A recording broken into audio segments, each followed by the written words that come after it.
this is Mrs. Fekete, and this is my daughter, Willa. She was also an ESOS student long time ago. Hi.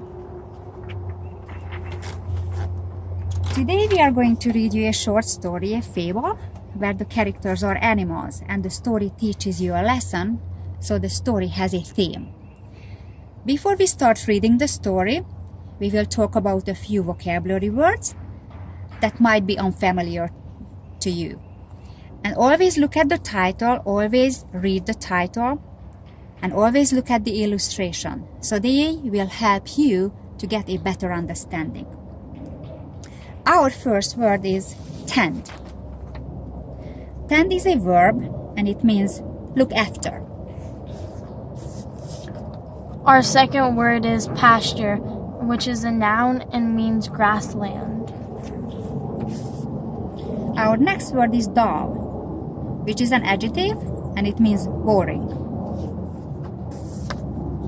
Our next word is amuse, which is a verb and means entertain. The next word is flock, which is a noun and it means herd.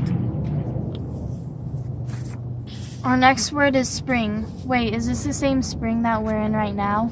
You're almost right, Willa. These words are spelled exactly the same way. These are pronounced the same way, but they have different meanings. So we call these words homonyms. And in this context, the meaning of the word spring is jump. Our next word is underbrush, which is a noun and means shrubs and bushes.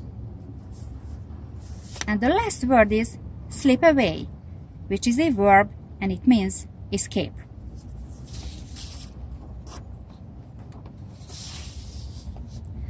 Now let's read the story together.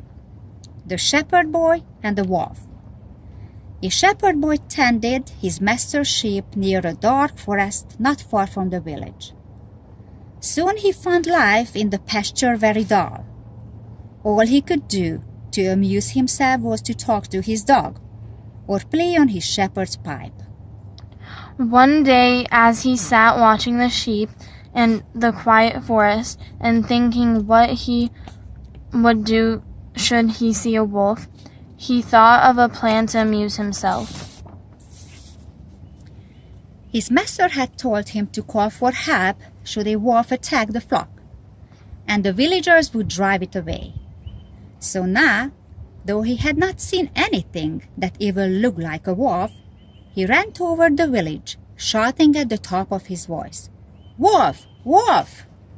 As he expected, the villagers who heard the cry dropped their work and ran in great excitement to the pasture. But when they got there, they found the boy doubled up with laughter at the trick he had played on them.